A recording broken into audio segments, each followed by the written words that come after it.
ಸುಮಾರು ದೇವಸ್ಥಾನದಲ್ಲಿ ಇಲ್ಲ ಮತ್ತೊಂದು ಕಡೆ ಮನೆಗಳಲ್ಲಿ ಹೋಮ ಹವನ ದಾನ ಧರ್ಮ ಮಾಡೋ ಕಡೆ ನಾವು ಎರಡು ಮಾತುಗಳನ್ನ ಕೇಳ್ತೀವಿ. ಏನು ಅಂದ್ರೆ, ಕೆಲವು ಕಡೆ ಹೇಳ್ತಾರೆ ಇದಂ ನಮಮ ಅಂತ, ಇನ್ನೊಂದು ಕೆಲವು ಕಡೆ ಹೇಳ್ತಾರೆ ದತ್ತಂ ನಮಮ ಅಂತ. ಏನಿದ್ರ ಅರ್ಥ? ಮಮ ಅಂದ್ರೆ ನಂದು, ನಮಮ ಅಂದ್ರೆ ನಂದಲ್ಲ, ಇದಂ ನಮಮ ಅಂದ್ರೆ ಇದು ನಂದಲ್ಲ. ಹೋಮ ಹವನ ಮಾಡ್ತಾ ಇರೋವಾಗ ತುಪ್ಪನೋ ಮತ್ತೊಂದು ಹವಿಸಲ್ಲಿ ಹಾಕ್ಬಿಟ್ಟು ನಾವು ಈ ಸ್ವಾಹ ಅಂದ್ಮೇಲೆ ಹಾಕ್ಬಿಟ್ಟು ಏನಂತೀವಿ?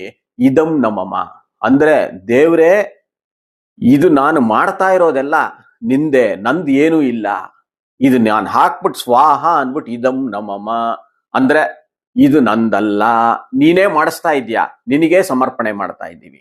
ಇದು ಇದಂ ನಮಮ ಅಂತ. ದತ್ತಂ ನಮಮ, ದಾನ ಕೊಡೋವಾಗ ಏನ್ ಮಾಡ್ತೀವಿ? ದಾನ ಕೊಟ್ಟ ಮೇಲೆ, ದಾನಿ ಕೊಟ್ಟ ಮೇಲೆ ಇವನು ಕೊಡೋವನು ಹೇಳ್ಬೇಕಂತೆ ದತ್ತಂ ನಮಮ ಅಂದ್ರೆ ಏನು? ಇದು ನನ್ನ ವಸ್ತು ಆಗಿತ್ತು, ಇದು ನಾನು ಮಾಲೀಕನಾಗಿದ್ದೆ. ದಾನ ಅಂದ್ರೆ ಇವಾಗ ಭೂದಾನ ಮಾಡ್ಬೋದು, ಗಂಟೆ, ನವಧಾನ್ಯಗಳು, ಹಾಸಿಗೆ, ಛತ್ರಿ, ಚೌಪ್ಲಿ, ಬೇಕಾದಷ್ಟು ದಾನಗಳಿದೆ ಶಾಸ್ತ್ರಗಳಲ್ಲಿ.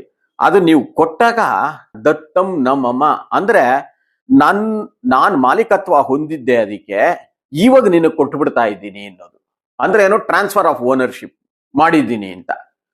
ಮಾತಿನ ಮೇಲೆ ಆಗಿನ ಕಾಲದಲ್ಲಿ ಅಷ್ಟು ಬೆಲೆ ಇತ್ತು. ದತ್ತಂ ನಮಮ ಅಂದ್ರೆ ಅದು ನಂದಲ್ಲ, ನಿಂದು ಇನ್ನು ಮೇಲೆ ಅಂತ ಕೊಟ್ಬಿಟ್ಟೆ, ಭೂದಾನ ಕೊಟ್ಬಿಟ್ಟೆ. ಇವಾಗ ನಿಮ್ಗೆಲ್ಲ ಗೊತ್ತು, ದತ್ತಂ ನಮಮ ಅಲ್ಲ, ಬಾಯಿ ಮಾತಲ್ಲ. ರಿಜಿಸ್ಟ್ರೇಷನ್ ಆಫೀಸಲ್ಲಿ ರಿಜಿಸ್ಟರ್ ಮಾಡಿಕೊಂಡು ಖಾತಾ ನಮ್ಮ ಹೆಸರಿಗೆ ಮಾಡ್ಕೊಂಡ್ರು ಕೂಡ ತಿರ್ಗಾ ಕೋರ್ಟ್ ಕೇಸ್ ಹಾಕ್ತಾರೆ. ಅದು ಆಗಿದೆ ಈ ತರ ಕಾಲ.